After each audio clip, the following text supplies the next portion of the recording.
Looking at our world from a theological perspective. This is the Theology Central Podcast, making theology central. Good afternoon, everyone. It is Saturday, June the 11th, 2022. It is currently 12:46 p.m. Central Time, and I'm coming to you live from Abilene, Texas.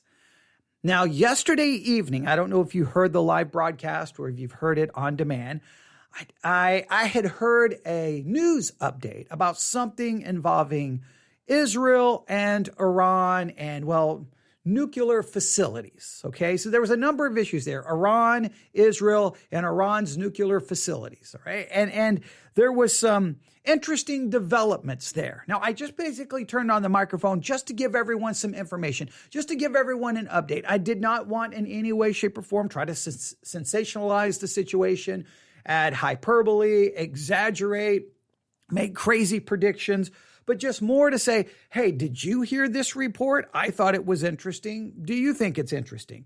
And I thought it was interesting for a couple of reasons. Number one, obviously, if some conflict arises in the Middle East right now, if the Middle East, the situation becomes very unstable and instability begins to spread, well, that's going to cause major issues for, say, gas prices where we're already at paying a national average of around $5 per gallon. It could have major implications considering we already have the situation with Russia and Ukraine.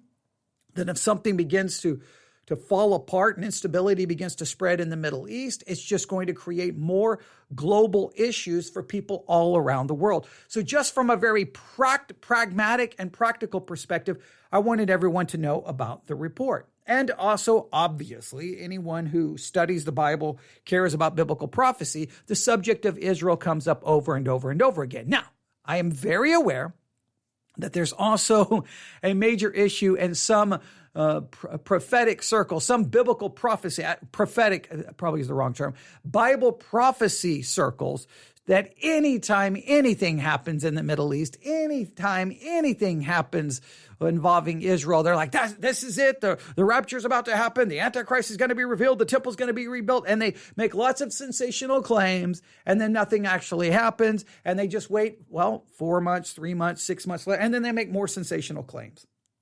And I don't want to be a part of that in any way, shape, or form. I want to distance myself from that. But just because you distance yourself from that sensationalism, it doesn't mean then you just simply ignore what's happening in Israel and what's going on, because I do believe that God is obvious. I think there's promises been made to Israel that have not been fulfilled, and I don't think that the church simply replaces Israel and those promises go there. So I think it is important to at least pay attention to what's going on in that part of the world. You just have to do it in a more balanced way, if that makes any sense. I hope that makes sense.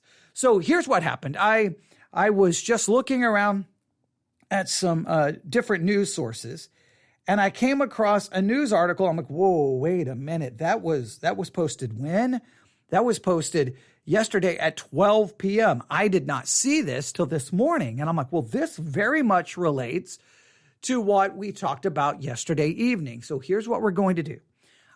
Again, this is just for your information. I'm not trying to sensationalize anything. I'm not trying to exaggerate anything, and I'm not making any predictions, and I'm not saying, see, this fulfills some Bible prophecy. I'm not doing that. I just want you to be aware of what's happening, again, because of the possible practical, pragmatic ramifications that could arise if something is getting ready to happen in the Middle East that could have major impact. And just because, once again, Israel would be involved. And yes, we're constantly looking to see how that could fit into biblical prophecy, but hopefully doing so in a thoughtful, biblical way, not in a way of sensationalism. And it's hard to find that balance, all right? So this is more for your information, okay? For your information. First, let's go back to the news update that dropped in my podcast app around 5 or 6 p.m. yesterday evening from American Family Network or American Family Radio. It's the AFN newscast. It's hard to find the podcast on many podcast apps. Sometimes you have to look around and try to find the RSS feed, and it's manually loaded into your podcast app of choice. It really depends on which podcast app you use. But on some of them, it's easy to find. I think Apple and Google, it's easy to find, but many of the others, it's very difficult to find. But I listen to it. They do a morning, afternoon, kind of a mid-afternoon, and an evening news update, I think about 4 times a day. And they do things from somewhat of, supposedly from a Christian perspective. Sometimes I think it's more political than it is from a Christian or theological perspective, but at least keeps me informed about what people are talking about and looking at. And I try to listen to things from all kinds of different perspectives. So this is what dropped in my podcast app, again, yesterday, late afternoon, early evening, and it has something to do with Israel and Iran and nuclear facilities. Listen carefully. Now, they're going to make they're going to bring someone on to make they make a prediction. Now, I'm not saying we should agree with the prediction, but we should at least hear it. And then what I'm going to do is after we listen to this again, I'm going to read to you some of the information that was dropped by which news agency? Let me see if I have this. Which news agency? There's a lot of information here. It's a part of Yahoo News, but they took it from a different news agency. So I don't know where this originally can be traced back to, but they dropped a news article once again dealing with Israel, not Israel, with Iran and their nuclear tactics. But it's very much related to this first report. So we're going to put this all together again for information purposes. No predictions, no sensationalism, no exaggeration. Just going to say, here's what's going on. And then just so that you are aware of some possible things that are starting to develop. All right. That's all I'm trying to do here. So here we go. This is a report that again dropped yesterday, late afternoon, early evening in one of my podcast apps from AFN News, or AFN Newscast is what the podcast is called, from American Family Radio. Here we go. News that Israel has dramatically upgraded the range of its stealth fighters means a potential attack on Iran nuclear sites is now a distinct possibility. FN's Chad Groening has more. The Jerusalem Post reports the Israeli Air Force can now fly its F-35 stealth fighters from Israel to the Islamic Republic without requiring mid-air fueling. This boost to IAF capabilities comes as the Israeli military has upped its preparations for a future strike against Iran's nuclear program. In addition, the IAF has recently integrated a new 1-ton bomb into the arsenal of weapons used by the F-35s that can be carried inside the jet without jeopardizing its stealth radar signature. Jan Markell is founder and director of Olive Tree Ministries and host of Understanding the Times on American Family Radio. During an appearance on AFR, she predicted that the Israeli attack on Iran could be very soon. I believe even this summer we're going to wake up to a headline that says Israel has struck Iranian nuclear sites. Which ones, we don't know. There are some that are further along than others. Some are underground, where there's really not much you can do. Markell says there is a clock that is ticking down. I am very concerned, because here's what's going to happen. If they strike these nuclear sites, obviously there's going to be loss of life, and the whole world will scream bloody murder, and Israel needs to be punished, when she, in fact, just did the world a favor by knocking out some of these nuclear sites. The IAF has held 4 large-scale drills stimulating attacks against Iran over the last month. The first drill included confronting Iranian radar and detection systems like those which protect its nuclear installations. I'm Chad Groening. Now, that was the initial report, okay? Israel now has stealth capability, and their planes can make it all the way to Iran's nuclear facilities, or I should say, Israel has stealth capability with their planes that they can now make it all the way to Iran's nuclear facilities without having to refuel in midair. They have a bomb that they can place in the jet that would not in any way hurt their stealth capabilities. So they are discussing that possibly Israel could strike one of Iran's nuclear facilities soon, and they go on so far to have someone say possibly as early as this summer. Now, that just seemed to me at the time, okay, there's a little bit of speculation there, maybe a little bit of sensationalism. I don't know. I try to be skeptical, but okay, I at least took note of it.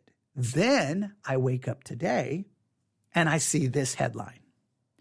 Iran's nuclear tactics leaves Biden with tough choices. I'm like, okay, so what is Iran? If Iran is doing some things that leaves Biden with some tough choices, well, then that may leave Israel with only one choice: to use their new capability to launch strikes against Iran's nuclear facilities. And if that occurs, boom, instability spreads in the Middle East. Boom, gas prices go even further, and then all of the unintended consequences begin to unfold. Now, these kinds of situations build up, they go away, they build up, they go away, they build up. Every time they build up, everyone goes crazy thinking the end is near. So we always have to be balanced, but we should at least pay attention. Here is some of this report.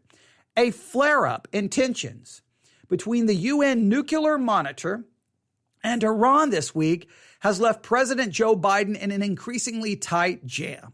The U.S. leader opened his presidency with a pledge to return to the 2015 international agreement that aimed to prevent Tehran from building nuclear weapons after predecessor Donald Trump withdrew from it.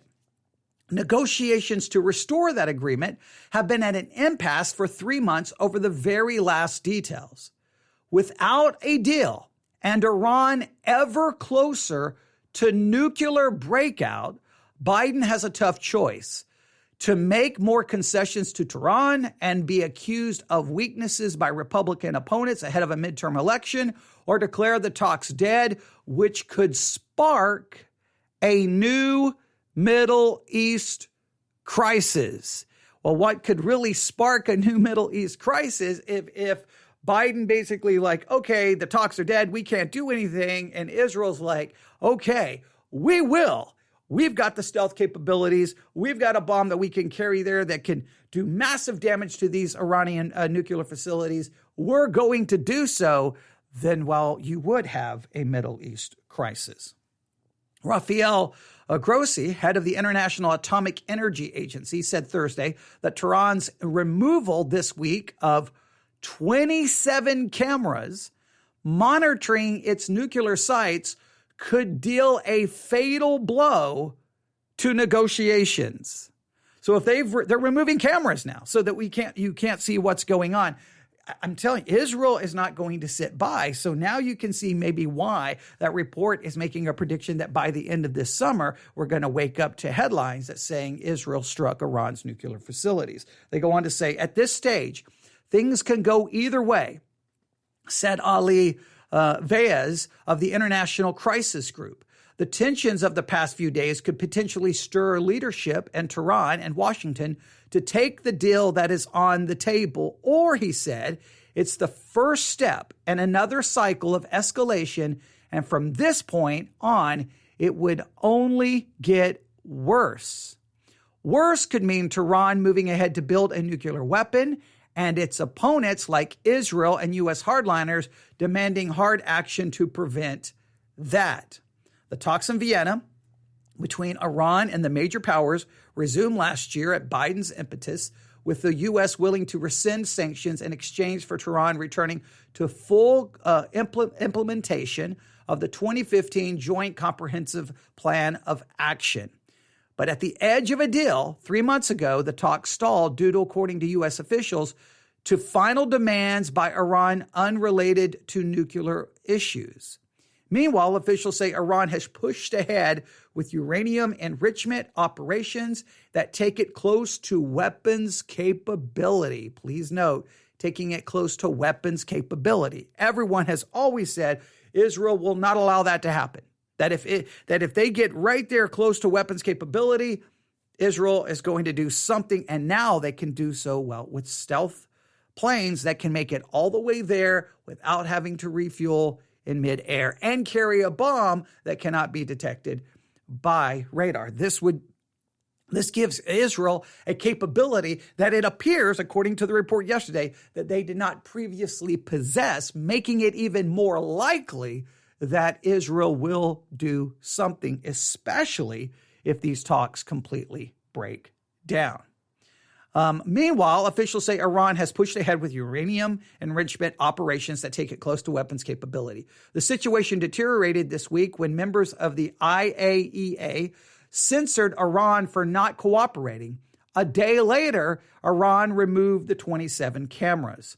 Supporters say the deal is the only thing that has prevented Iran from building nuclear weapons, and that saving it is worth Biden giving Tehran some concessions. But opponents, Republicans and strong supporters of Iran's nemesis Israel, says Iran's lack of cooperation shows the agreement is not worth pursuing.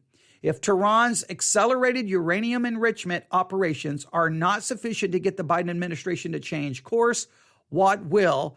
Asked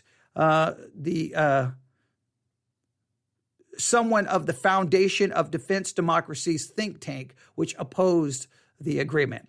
The time has come for a multilateral version of maximum pressure, he said, referring to Trump's approach. Even among Biden's Democratic Party, some voices are growing impatient. At what point will the administration acknowledge that Iran's nuclear advances make a return to the 2015 agreement? Again, and just the acronym for it is JCPOA, is not in the United States strategic interest, said Senator Bob Mendez. Valles said that Biden administration has settled into the situation of having neither an agreement nor a crisis over it. The development of the past 48 hours have basically demonstrated to both sides that the status quo in the past 3 months of no deal, no crisis is really not sustainable. Yet Washington hasn't set a deadline. On Thursday, Secretary of State Anthony Blinken only warned that the removal of the monitoring cameras threatened the JCPOA restoration. The only outcome of such a path will be a deepening nuclear crisis and further economic and political isolation for Iran, Blinken said. Instead of a hard line, the top U.S. diplomat kept the door open. Returning to the deal would still achieve our most important urgent goals and would be strongly in our national security interest. A researcher at the Middle East Institute in Washington called the impasse a state of limbo, while everybody will assume that the Vienna talks have collapsed, but nobody will be willing to announce it. That is Biden's dilemma.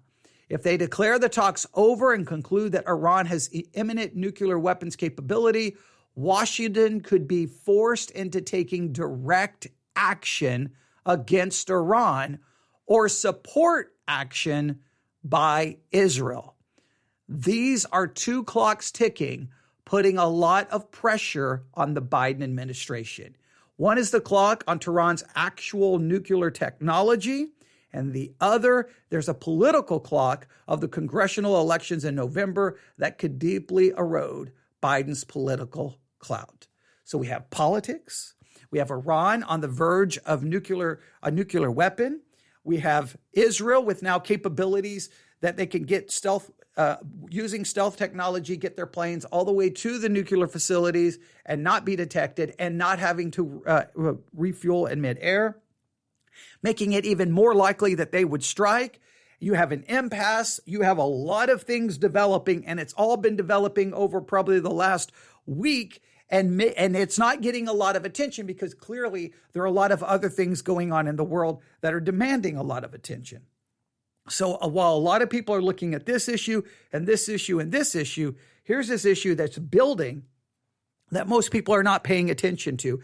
That's why I wanted to bring it to everyone's attention. I'm not going to sit here and offer any in-depth analysis. I'm not even going here and offer any prediction. I'm just placing it all on the table before you.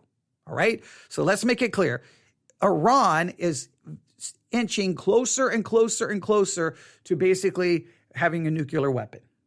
Israel has constantly said they're not going to allow that. And Israel now has the ability to do something about it. And they don't need anybody's help. They can do something about it right now. It appears right now they have the capabilities.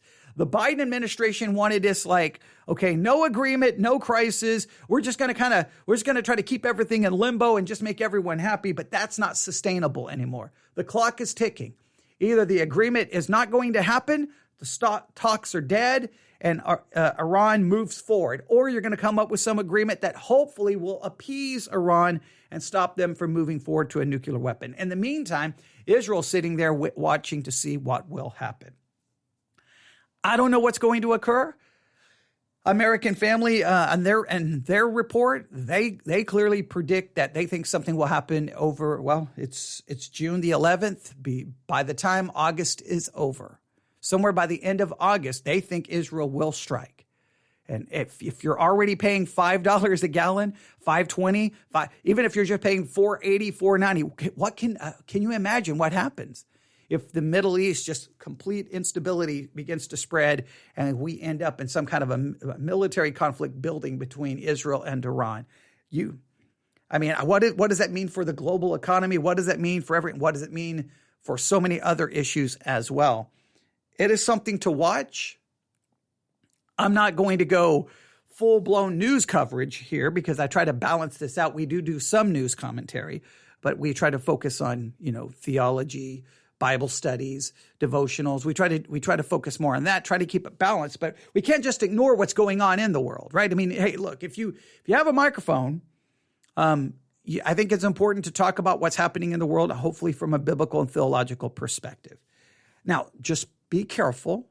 Whenever this is what's going to happen. If Israel launches a strike against Iran's nuclear facilities, it'll be 5 seconds after everyone will be like, this is it. The rapture's getting ready to happen. The Antichrist is about to be revealed.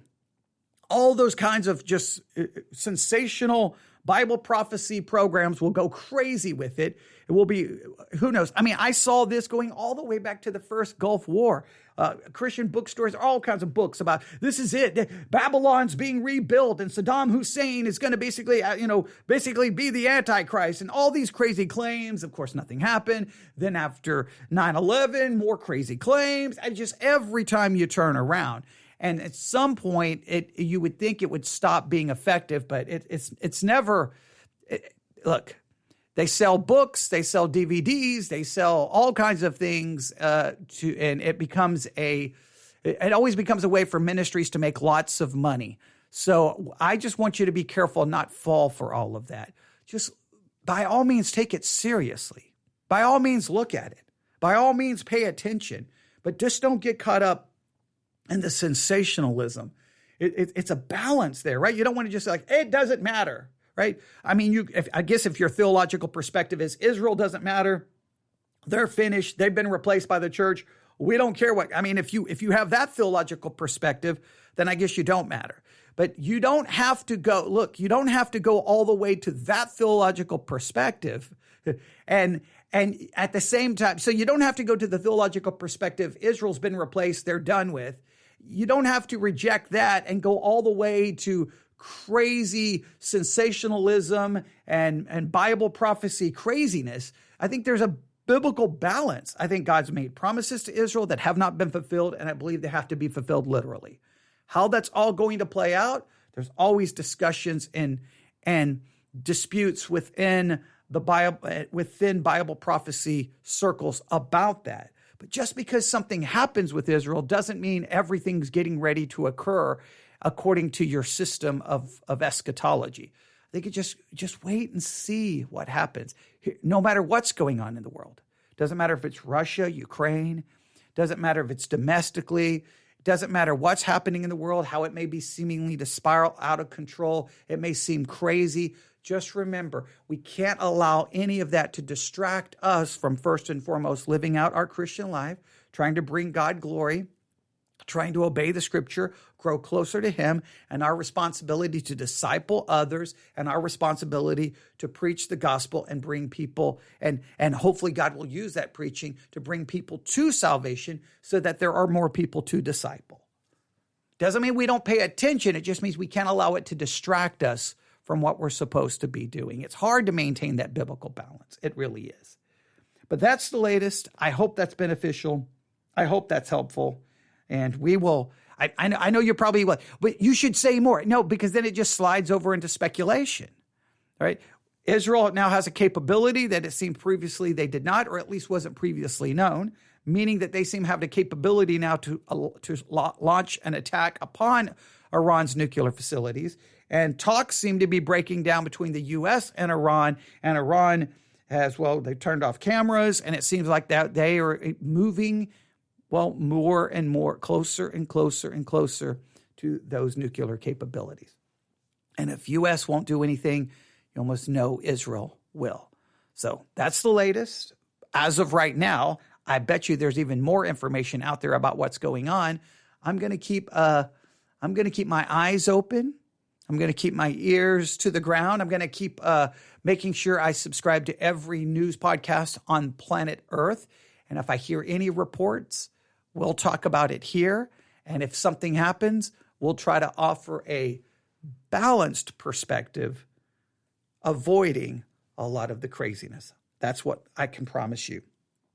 I'll do my best, all right? But at the same time, we don't want to turn this podcast into just a news podcast, because that would defeat its main purpose and goal. And I've been there, done that, and it ultimately was damaging spiritually to me, all right? Because it became more, we won't go back through all of that.